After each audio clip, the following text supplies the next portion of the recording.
Our Weekend Watch shines a spotlight on government activity, and this week dozens of Texas House Democrats left the state to prevent a Republican-led redistricting effort.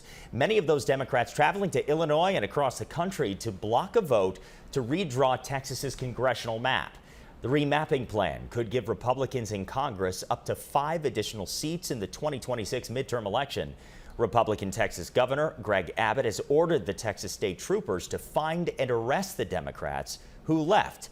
And here to talk more about the issue is Brian Zaru from the Better Government Association. Good morning. Thanks so much for being here. Thanks for having me. All right, so let's talk about this. Why is this so important to pay attention to? Because, you know, you're thinking this is a state issue, but really this is a national issue because it's about Congress. 100%. So redistricting is very important. And at the end of every census, so in 2020, we'll have another one in 2030, the Census Bureau sends back the numbers, right? States either have a population increase or they have a population decrease.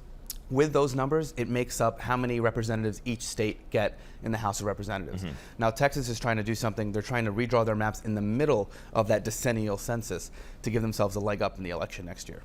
And basically, this would give them additional Republican seats. It's a razor thin margin already in the House of Representatives. So if Texas is going to do this, and every other state doesn't do this until 2031, they'll technically do the next one. So if Texas does this and they succeed, they'll have an additional 5 seats there. And that can make up the House of Representatives majority for the Republicans for years to come. Yes, and it's not what's so interesting about this is that it's not just happening in Texas. We just saw the vice president in Indiana this week, right? Considering or trying to coalesce people to do the exact same thing there. Yeah. So when you think about sort of how this ties into voting and the idea of one person, one vote, I mean, how does that kind of fly in the face of this? Well, all this does at the end of the day is disenfranchise voters. So if you think about it, think about the polarization that's happening in Congress now. If we start allowing this to happen, this is why we believe that the BGA believes we should have an independent commission in every state. Some of them already do. Illinois doesn't. Texas doesn't. But think about it this way. If districts were drawn fairly, you'd have a 55-45 district, let's say. And that representative goes to Congress and it has an incentive to compromise because he has to come back home and deal with a 55-45 district, almost a split district, let's say. Right. But now when political officials choose their voters and draw the maps in ways where they're getting a 70-30 advantage or an 80-20 advantage, what incentive does that congressman have to go to D.C. and start compromising with people? He doesn't, because now they come home and that's what brings up the polarization. Not to say that gerrymandering doesn't happen with blue states and red states. It happens all the time. Right. But the fact that the President of the United States has called for Texas to do this, the Vice President is going to Indiana to tell them, hey, you guys can get some additional seats if you do this too. It becomes, and if Democrat states start doing this in return, in retaliation, it becomes a race to the bottom, and it's dangerous for American politics. Well, it's just the divisiveness that we already see, right, in American politics. It'll get 10 times worse. It has the potential to get even more extreme. So what are the consequences right now for those Texas Democrats that came to Illinois, went to New York and other places in the country? Because I know, Cornyn asked the FBI to get involved, Senator Cornyn from Texas.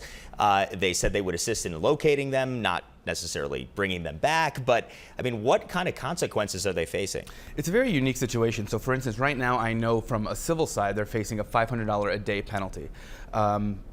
It's financial penalties for that. They're also they could be arrested. I mean, but the jurisdiction lines, I mean, now the FBI, if the FBI gets involved, there's no federal offenses being committed there. Right. I know the Attorney General of Texas has tried to remove them from office. So there's more than a few, but eventually they're going to have to go back to Texas and deal with this. Are they delaying the inevitable? Are they doing a good thing because they're bringing focus to this? Maybe.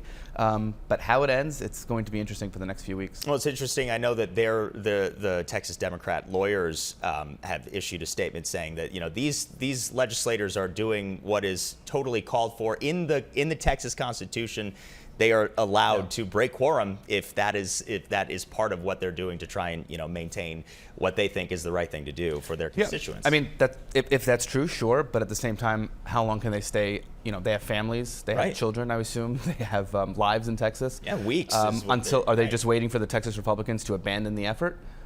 We'll see. It's a great question. Yeah. Okay, thank you very much, Brian Zaru. Great to see you again. And you can read more about the redistricting standoff in Texas on our website, abc7chicago.com, and the ABC7 Chicago News app. And we have more news coming up right after the break.